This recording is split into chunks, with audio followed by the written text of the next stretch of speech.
represents a community. Cemetery represents a community. Misery loves company. Even if you cremate, there's still a community. Okay. So, as I said earlier on, there are certain human traits and certain social norms that humans adhere to right through their lives, and even in death, others maintain it for them. Yes. Well, all right then. Going into good company as well as the conversation going this morning. Our guest is in studio today and we're talking issues, the presidential debate. Our guest for this hour is Clifford Machoka. Good morning. Good morning. Clifford is the head of the Presidential Debate Secretariat and also a media brother as well. Yes. Karibu sana to the Situation Room. Asante sana. You're seated in the hot seat. Yes. We'll try to be kind. Okay. Look, looking at issues that affect all of us when it comes to the next few months and what is going to be necessary to talk about. So very glad to have you here with us today. Thank you. Thank you very much. Karibu. Okay. If we're jumping right into it, presidential debates, deputy presidential debates, debates across country when it comes to the elections that are coming up, the importance of them, I guess we can start with that and why it's important to have them and what has been the trend over the last few years in terms of getting this information out here. Yeah, I think that's pretty much a good question because when we look at why presidential debates, I think it's important to know that we are a country of very many diverse voices. And the question is, what avenue do you have to be able to get clarity?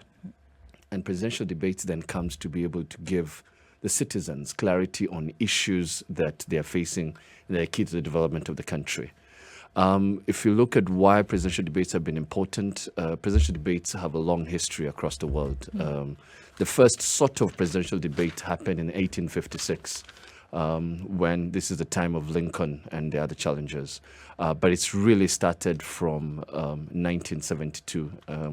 We'll remember how Richard Nixon and John F. Kennedy, how John F. Kennedy won the election because Richard Nixon was sweating during the presidential debate because he was not able to answer certain questions.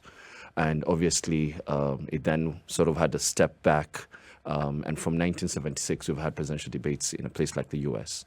In Kenya, we started the presidential debate in 2013. We all remember when we had 8 candidates standing in front of podiums. And I think it must have been the longest presidential debates of around 3-4 hours. And I think since then, we've learned our lessons. And 2017, we had a presidential debate where we created 2 criteria. And this year would be the 3rd. So we've done presidential debates over the last 10 years. And what we have found is that presidential debates achieve 3 things. One is to be able to promote issue-based elections, remove the political rhetoric that is happening in the rallies and out here. And when it comes to presidential debates, we start looking at real issues, decipher the manifesto, and what is the priority of the country. Number 2 is that it also demystifies the presidency. When you see the 2 challengers or the 4 challengers in front there and talking, right now, all of them are talking in separate rallies. But when we see them in front of there, it demystifies that the presidency is actually our presidency. And that these 2 people, whoever would win, they will still be able to move the country forward in whatever capacity. Right. And I think the 3rd is to just being able to put the challengers when they form government to account, and accountability then becomes a key issue on presidential debates. Media has been the driver of this. In 2013, where you're talking about, coming together and saying, okay, can we have issue-based elections? And it's a bit of a sticky question because the media has also been accused of bias over time. And I think it's a running conversation on the day. Look, Monday is not going to end, and we're going to hear how yet another media house is being biased when it comes to a particular candidate or another. How then can we guarantee that a debate will be free of bias and that all issues will be discussed and giving everybody an equal chance at taking a shot? I think the first thing is that the debates are not organized by one individual media house. The debates are organized across the media industry. And I think 2022 debates are even different. If you look at 2017, they were organized by the Media Owners Association. This time around, you have 3 media organizations that have come together. We have Media Council of Kenya, we have Media Owners Association, and we have the Kenya Editors Guild. So it's being organized across the industry. The issue of bias, which we've seen the last couple of weeks being brought up by candidates, is an issue of particular newsrooms. And these are issues that can be taken up by particular media companies. And there are structures that are provided in law to be able to allow this to come out. For example, the first thing you would do is you can write to a media house and be able to bring your complaints. If they're not able to tackle it, we have the Media Council of Kenya, and we also have the Media Complaints Commission, which is provided under the Media Council of Kenya Act. So I think there is a clear division, and we need to distinguish between media bias and the debates, because the debates are organized across the board. And if you look at how these debates were going to ensure that they're organized in a credible, transparent, fair, and objective manner, is that we have a panel of editors across the media industry who are coming together to be able to handle the content of the debates. Okay. Even as this is being developed, I mean, from the Secretariat, which you head, how then do you know, or how then do you curate the content that will then be presented to these individuals who are coming basically to tell Kenya what's in store should they be selected? How then do you decide who's going to be asked about what? Or how across the board do you say, these are the issues that we're going to focus on? Is there public participation where Kenyans are asked, what are you really interested? Or are you feeling the heartbeat of the nation? I mean, just an hour ago, we had the conversation about the state of the nation and where we are really. What determines the subject matter then that will be handled during a debate? Yeah, indeed. We have various ways in which we handle the subject matter.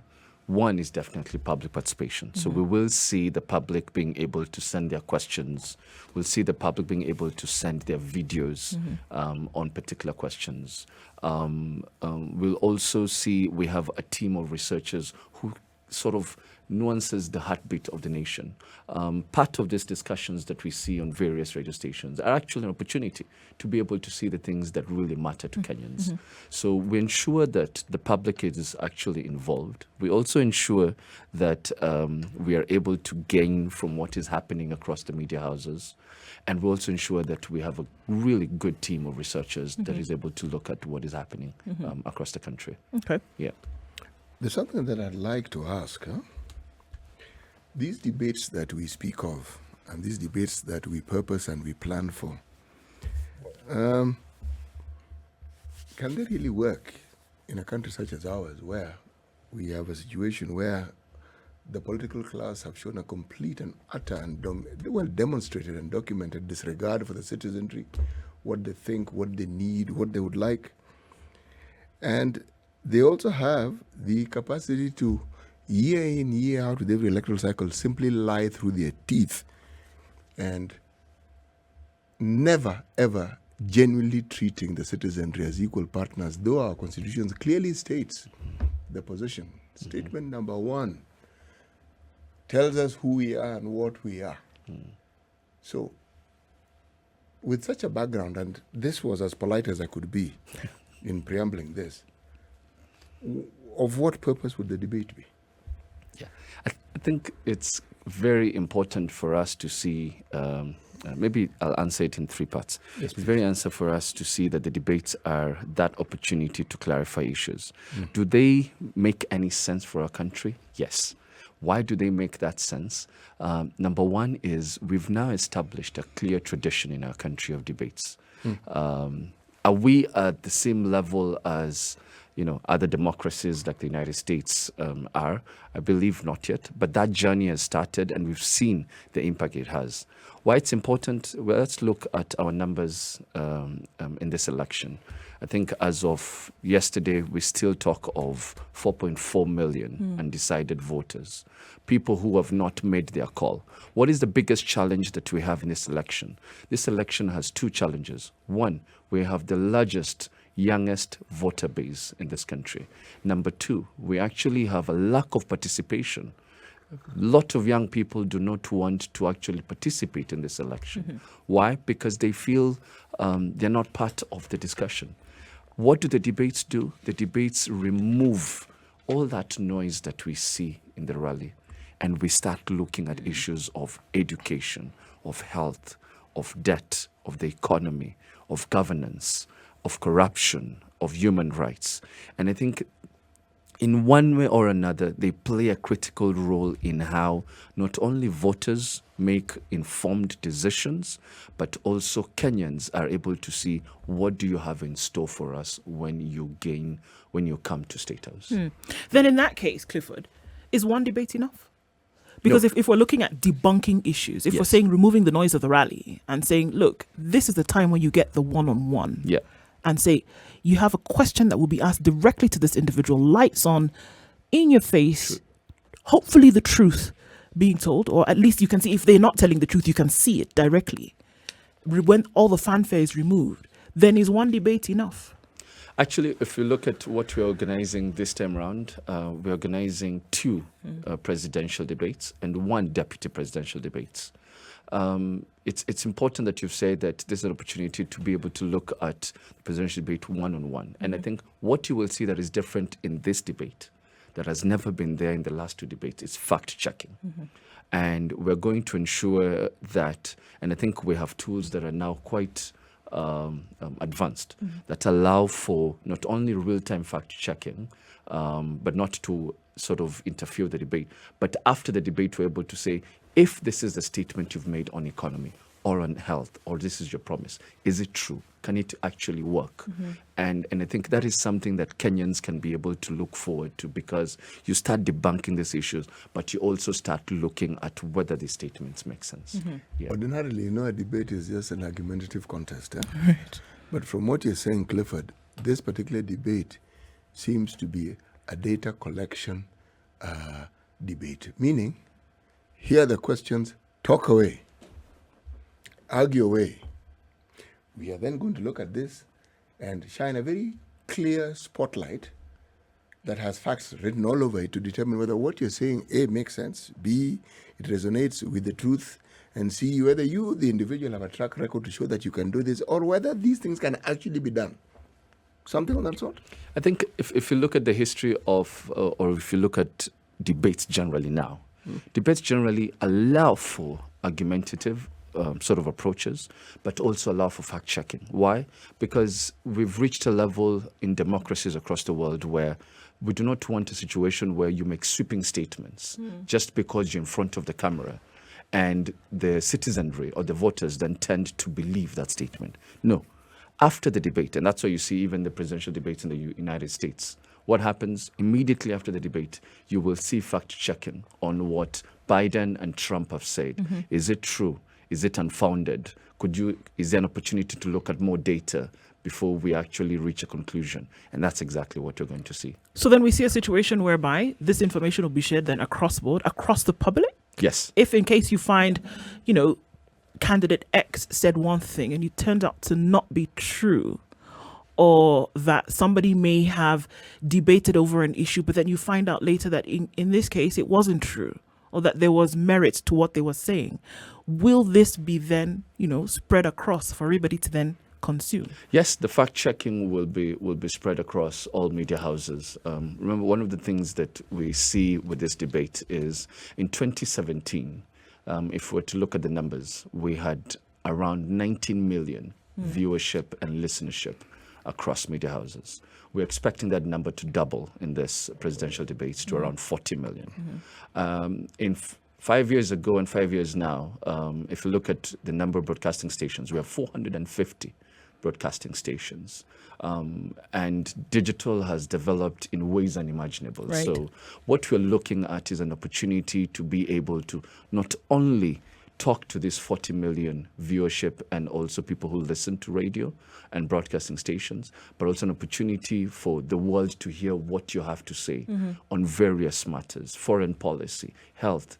And yes, fact-checking is important. Why? Because it provides you as a candidate an opportunity to actually take care on what you're going to say, because that's the promise you have. I think it will also provide media, which plays a very important role as a public watchdog, to be able to use this opportunity for accountability going forward. If in the presidential debate you came and said, this is what I'll have to say, or this is what I promised the Kenyan public, then a couple of years down the line, we'll still come back and say, do you remember what you said in 2022? Where are we on it? And I think we're seeing that aspect coming out over and over again now, where our political candidates are being put to account on some of the things that they promised in the last election. Right. You know, if you look at what you are saying, and I take it at face value, well, I'd be of the view that it is a good thing. But there's one stupefying fact. I'm a Kenyan, I live here, and I know the Kenyan animal that we refer to as a politician. You have given an example of the United States, good examples, but the rule of law in that country, we have seen, is something that is taken seriously even by the leaders. We have a political class and leadership class who disregard the law completely, almost absolutely. And it's because of this regard that we talk about the impunity, which leads to corruption and all the other vices that we see in the society. Yes, the debate gives us an opportunity to listen to whoever is speaking, and something by which we can hold them accountable at a later date. But if somebody belongs to a class of people who do not even consider accountability as something that should be given priority, in the countries that you mentioned, accountability is important. In fact, the absence of it will guarantee that you will not get what you want. In our case, the very people who propagate the discussions, say, on Twitter or the Twitter warriors and on social media, and people who will tune in, they are the very people who, in my view, are the supporters of this system that we keep criticizing. And yet, the person who was here before you was talking about how the middle class throughout the world has been, yes, part and parcel of the change. But if the middle class are part and parcel of the problem, a system such as the one we have cannot be maintained, again, without that very support of the middle class. So, debate good, debate interesting, debate entertaining, debate informative. As far as I'm concerned, what real change can you expect? Yeah. There's something that CTU started at the beginning of our discussion, and you said, if you look at our constitution, the constitution says we the people. It's about That's us, what it does. Right? And that's what it does.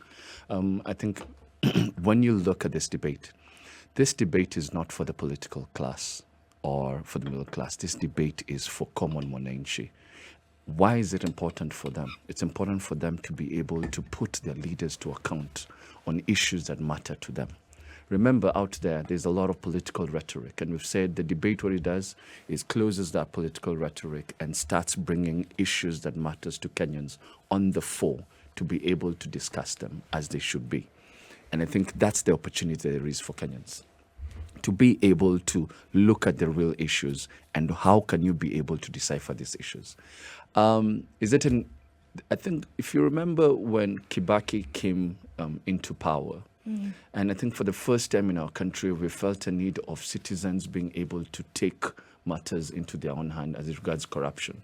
And we saw the policemen being chased around. If you take a 50 bob bribe, right? That was not the political class taking action. That was the people taking action. And I think what these debates over a long period of time start doing is allowing the citizens to decipher what you're talking about on real issues that matter to them and give them an opportunity to take action if they can take that action or when they can take that action. You put it well, but remember what happened in the Kibaki era was something. There was no Kibaki era and the good things that happened to it without there having been a Moi era. Because for many people, that era represented change. Remember, we'd moved from a one-party state to a multi-party state, and that was made possible because we had a president called Moi who facilitated it. Now, there are those who say correctly that there was a push for it. There are many African countries where there were pushes and presidents didn't move. But we had a case the president said, okay, let's go forward. See. Yeah. Let's go forward. Yeah. You want multipartyism? Yeah. Fine, here we go. Yeah.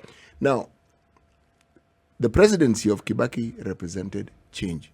After many 24 years of a period when people felt 2 decades and a bit, that really we had gone through some fairly difficult times. Now, in anticipating that there'd be that beautiful change, people now expressed the reality of their hearts, the change they wanted. People were willing to walk if matatus were not going to abide by certain rules. People wanted to arrest policemen. The citizenry were taking charge because they felt empowered. The question we would like to ask is, what dimmed it? Because it dimmed, it died, it went. We went back to factory settings. True. The fundamental difference is that we are freer, we can talk more. We have you don't have to stress when you sound like you might be critical. Significant changes took place, significant progress made place, but it is not what people hoped for when they were busy arresting policemen. That's not what they hoped for. That promise was never fulfilled. It's very true, and I think what we need to look at in the context of debates, I'm just putting it in the context of debates, is an opportunity for, and remember that is why public participation is very important for these debates, because through the public you're able to see what are the issues that really matter to them. And I know that a lot of lights have dimmed based on the Kibaki era and the promise of change that was going to be there. But I think the debates provide the citizens that opportunity to be able to put their issues on the fore and demand for that change. A good example is a couple of months ago, we had fuel crisis in a way. And you remember the issues of the subsidies, and citizens demanded for a certain level of change. And that change was done. It might have been very temporary, but debates provide citizens that opportunity to demand for change and what they want to see. Now, once you make the promise as a candidate and say, on matters debt, this is how I'm going to deal with it. And once you come to the office, then it is for us. And I think media plays a very critical role in that accountability and transparency going forward. In terms of, if you say this is how you're going to deal with debt or with SMEs or with the economy, and you say my first 100 days, this is what I'm going to do. What has happened in your first 100 days? Then after the first 100 days, let's take a minute and then see what exactly have you done, is what we're saying. All right. Having a conversation on presidential debates this morning and deputy presidential debates that will take place in July this year with Clifford Machoka, who's with us as the head of the Presidential Debate Secretariat. We will continue with this conversation. We'll take a break right now and come back because one candidate has already said they will not be attending. Let's have a conversation about what that means. This is the Situation Room, the only way to start your day. Ndroko Siti Muga with you in the Situation Room, and our guest this morning is Clifford Machoka, who is the head of the Presidential Debates Secretariat. So coming off the break, Clifford, and right back into it and saying, you've been told very clearly, whether Kenyans were told or whether the Secretariat was told, that with all these things that you have said about the importance of debates and looking at 4.4 million undecided voters today, and might maybe tip the scales if they listened one-on-one to what a presidential candidate or a vice or a deputy presidential candidate might say. One of the candidates in form of the current deputy president has said very clearly that because of what may be perceived as bias or anything else, that he will not be attending the debates this year. What does the Secretariat have to say in answer to that? Yeah, I think what we did issue a statement a day after the candidate made that statement. I think for us, what is very clear is that we have been planning these debates since 2021. And one of the things that are very critical in planning of these debates is inclusivity. And what we've been doing is engaging all the candidates to ensure that we can be able to talk about the expectations in these debates. We have engaged all the candidates and even, I think by this time, shared the presidential debate guidelines with them What we know is that the discussion that, or the statement that was issued by his communications team. And what they said clearly, they didn't say he is not coming. They said they have advised him not to come. Okay. And I think we've not seen a statement by His Excellency Ruto saying that he is not coming himself. So is the issue with him or with his communications team? Based on what you're saying now, if they have given him this advice, then he's not really one who has an issue, but it's them. No, I think as in they speak on his behalf in one way or another. And I think what their main issue in the statement was in regards to media bias and relating it to the debates. I think one of the things that is very important is to distinguish, and I think we discussed this earlier in the show, to distinguish media bias, individual newsrooms bias, perceived or in reality, vis-a-vis the debates. Why? There's two clear distinctions. One, media bias in newsrooms is individual media houses, which there are structures in law to take up that aspect. Media debates, or debates generally, are being organized across the media industry. And we've clearly said that this is being organized by Media Council of Kenya, Media Owners Association, and the Kenya Editors Guild. And I think that distinction is very clear, not to be able to, because the debates do not have a role in newsrooms. Right. Yeah. Our mandate is to be able to organize credible debates, presidential debates. So a clear distinction, Clifford, then needs to be made between the normal carryings on of a newsroom on a daily basis, that they're going to happen anyway, that different programs, different news covering and gathering on news stations, broadcast, will happen regardless of the debate that is going to happen. Yes. And the opposite is the same, that the debate will happen and it will pay attention to issues of this election for these candidates, regardless of what is happening in different newsrooms. Is that what we're saying? Yes, that's what I'm saying. And one of the things that is very important is in 2017, the presidential debates developed the presidential debate guidelines. That is now a matter of public record. And those guidelines are very clear. Those guidelines look at various facets of the debate. Number one, they look at the principles within which the debates are organized. And if I can read, just to be clear, this is how the guidelines start. That the organization of the debates for presidential candidates in Kenya shall be governed by the following broad principles. Number one, good governance, fairness, integrity, independence, transparency, and accountability. Equity, human rights, and human dignity. Number three, national unity, the rule of law, democracy, and participation of the people. And number three, sustainability. Very important that whatever was put out there as the organization of the debates had very clear principles of how the debates will be organized. And it also had very clear principles, because I know the next question would be on moderators, had very clear principles on what governs the moderators. And let me read it verbatim so that all of us are on the same page. The debate secretariat select all the moderators using the following criteria. Number one, impartiality, fairness, and objectivity. Number two, strong understanding of the Kenyan political landscape and the major issues of the presidential campaigns. Number three, extensive experience in live television broadcast. Number four, proven ability to moderate debates. The moderators will select questions to be asked and shall not share the same with the candidates. The moderators shall not meet with the campaign teams, nor will the campaign teams have a role in the moderator selection. Okay. It's very clear that there are principles guiding the debates, and there are also principles guiding the selection of the moderators. Okay. Who makes the selection of the moderators? Since you preempted the question, let me just go ahead and ask that. Yeah. Who then? I mean, yes, we know that the Editors Guild, the Media Council come together and are working on these debates for this year, 2022.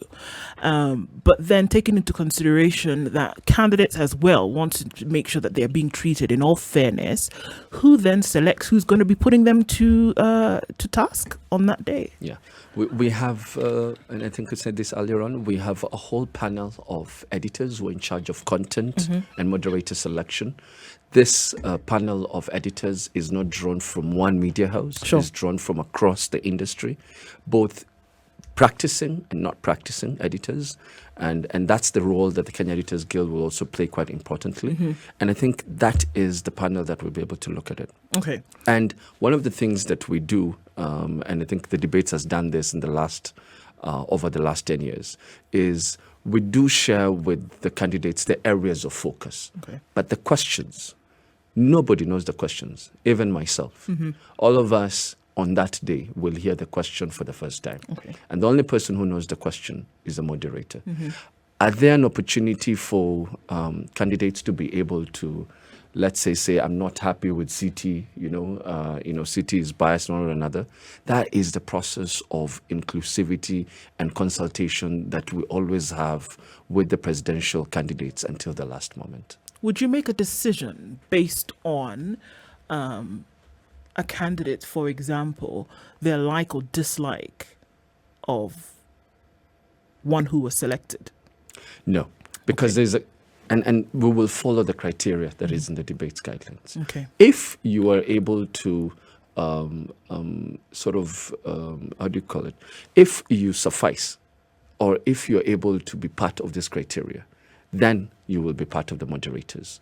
If you do not qualify as part of this criteria, then you will not be part of the moderators. Okay. And that is why the criteria is also made public, so that every person who sees that it is no or it is city, they can go through this criteria and say, okay, I think he qualifies under this criteria. Sure. Yeah. I'm going to go back to the issue of the deputy president and then say, from a secretariat's point of view, looking at how you've prepared this over the last 1 year and counting, would you want him to attend the debate? Yes, we would want every presidential candidate to attend this debate. Okay. Is it possible to address the issues that his secretariat has raised and to his satisfaction, so that one can more or less work towards guaranteeing his attendance? So it is very important that you've stated that. And if you look at one of the things that we do continuously, even as late as last week, is we're in constant communication with the team, and to look at these issues, to look at their expectations, and to allay any fears that they have. So part of the work of the Secretariat and the steering committee, because when you look at how the steering committee is, the governance of the debates has a steering committee that is made of CEOs of the three organizations. And then it has a secretariat, which is made of working teams, and which I'm part of. And one of the things that we've been doing is ensuring that there's constant consultation with the candidates on their expectations, to map the expectations and to allay any fears that they have. So yes, we are in constant conversations with them, even on the day that the statement was issued. Okay. Our Deputy President did attend a debate that is of high repute in the UK, the Chatham House debate. Now, the thing about that particular debate is what they refer to as a certain sub rosa rule, under the rose, confidentiality, secrecy. Yeah. But it allows for openness. It allows for someone to express a perspective of view they may have, which may not necessarily represent the organization they work for or the position they have, but their personal views. Now, when someone has gone to an institution such as that, I have three questions I want to ask with that as a background. Are we seeing us in Kenya creating a similar house, a similar debating center, a similar forum where beyond even Kenyans coming to talk about their issues and about their elections, other people within the region and elsewhere can actually find a safe space, so to say, where open debate, open views are allowed, and people know that when you go to Nairobi and you attend the Nairobi Debating House, whatever name you're going to call it, that this is a place you can come and have such a debate. That's number one. Number two, I'm also asking the question that if indeed someone can actually attend a forum such as this one, would we then say that whatever has been created and communicated has been found to be lacking, that it doesn't meet the same standards that the deputy president expects, because when he attended this, he must have known what it is that he can expect by going to Chatham House. Mm-hmm.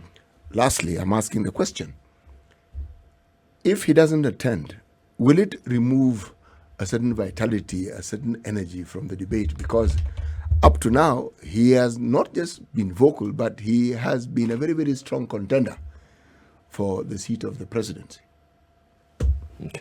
Thank you, Siti. And this is a really important question. I think on the question on Chatham House, I think you're spot on. I think that's a great challenge, maybe to the media, to be able to see post these elections. Is there a great opportunity for us to come together across the board?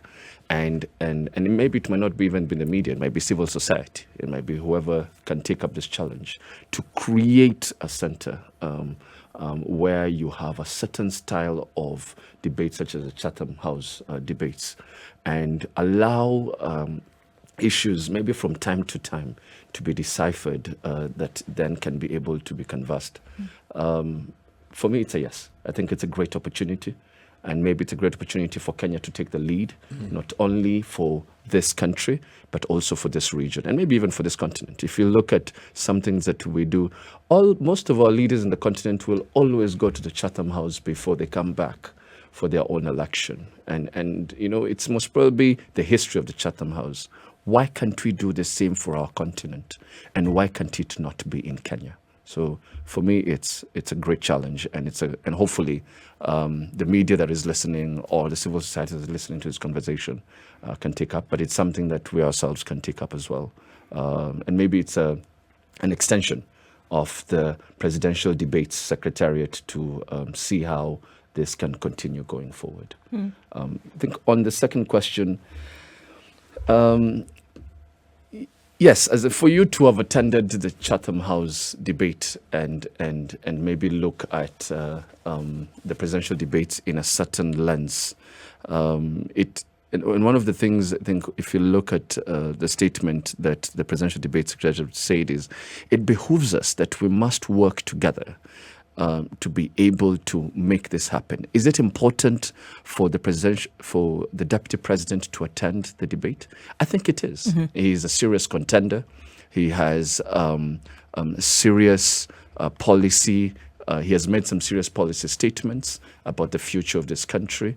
I think one of the key things is that he has a considerable base. It's important for Kenyans to hear what he has to say. Mm-hmm. It's important for Kenyans to also go into the real issues that he has to bring out. Will it remove the energy, CT, if he does not attend? I think we have to look at debates from the angle that these debates are for Kenyans. They are for the citizens to be able to hear what the candidates have to say. Will it remove the energy? I do not believe so. Will it be a big missed opportunity for a candidate not to be able to speak on issues? Yes. As in, look at the numbers. You will be missing an opportunity of 40 million viewership and listenership, 400 and maybe above 400 broadcasting stations. And if you look at this time round, we're actually also going to have a specific channel to broadcast the debates across Africa. So yes, for the candidate, might be a missed opportunity. To remove the energy, no. And I think we already have experience in 2017. One of the candidates did not appear. But what did the presidential debates do? They still went ahead and had 90 minutes with an empty chair and had a discussion with one of the presidential candidates. It was as vibrant as it could be. Was it an unfortunate incident? Yes. But I think the difference is that was an incumbency, and we do not have an incumbency this time around. So everyone is fighting for that 4.4 million votes. So yes. What happens with the deputy presidential debates? I mean, so we're looking at running mates now, essentially. Yes. What happens with that? Does it take on the same fashion as the presidential debates, or is it anything different? Yes, they take on the same fashion. Mm-hmm. If you look at, we will start with a first presidential candidate.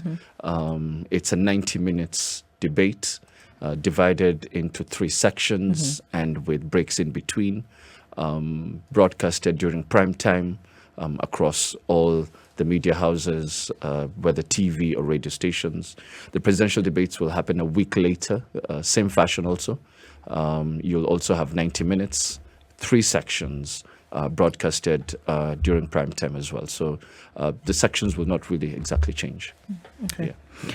I mean, we've talked about details. We talked about, going, what would be the overall objective, even as we come to, head of this conversation, what would be the overall objective that these 3 big sessions take place, 2 for the presidential, and then for the deputy presidential.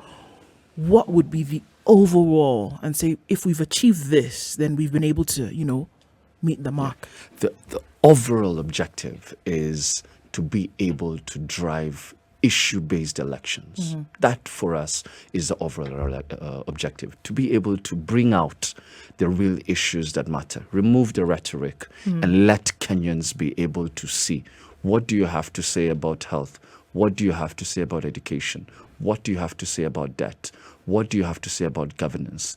And let us have that intellectual discussion one-on-one, and let them be able to appreciate what your manifesto, what your policies will do for them. And the biggest beneficiary of this is Wanjiku. Yeah. And for us, that is the biggest objective of the presidential debates. Is it possible for there to be a conversation of other debates beyond the presidential one? I'm a dog with a bone on this one here. Yeah.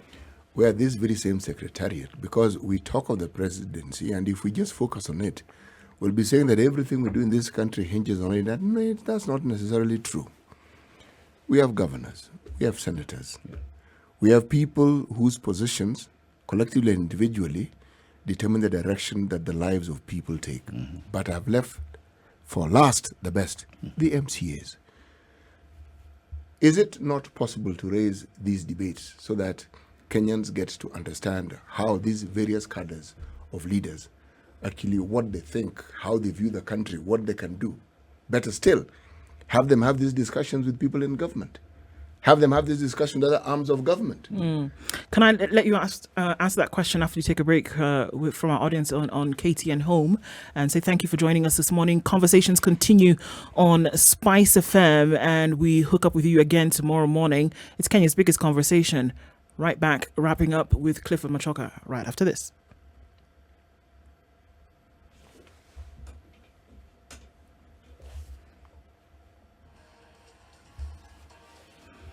All right, at 3 minutes to 9 o'clock. So that question, Clifford, for you from CT. So what about the different cadres of leadership? Yes. CT, I think that's a critical question. And debates, if you look at the whole extent, is not just to maintain it at the presidential level. We need to be able to hear what the governors, the MPs, the senators, MCAs have to say. The Presidential Debates Secretariat is planning to organize the Nairobi gubernatorial debate. And I think that's important for us because it will be a precursor to just the importance that Nairobi has to the presidential debates. Going forward, if you look at how debates have been organized, especially in a very structural manner across the world, it's important to start discussing the aspect of having a permanent body that organizes debates. Why? Because the debates is a very taxing affair. And just to be able to come closer to the election, I think it's important that there is a permanent body. If you look in the US, you have what is called the Presidential Debates Commission. The Presidential Debates Commission is a permanent body that brings together civil society, media, different people in society. And their work is on year to organize debates, not only in the US, but also to help across the world. Maybe that's the way to go, so that when we're looking at these aspects going forward and maybe in the next general election, this permanent body has been able to look at the logistics. It does not mean that these debates have not been taking place. And one of the things that, for example, one of the partners in the presidential debates, that is Media Council of Kenya, has already been organizing debates. I think you've seen debates in Meru, in different parts of the country, and they're being organized in a vernacular way. But yes, I agree with you. But the only way to achieve it is to have a body that can be able to map out and clearly organize it, and is known within the country as that body that can be able to organize debates. Otherwise, what will happen? You guys were the body. We are not a permanent body. You're a body in the making. Yes, we're a body in the making. Clifford, it's really been a pleasure to have you. I hope we can have you again. Thank you for joining us this morning. Yeah, thank you so much. Thank you so much. And thank you for such a lovely conversation. And I'm hoping that we'll continue this conversation going forward. And one of the things that I just want to end by encouraging Kenyans is to be part of the presidential debates. Indeed. This is clearly your forum. It's your opportunity to be able to put our leaders to account and to encourage the presidential candidates to be able to come and participate. We can assure them that based on the governance structure, it will be organized in a fair and credible manner. Indeed.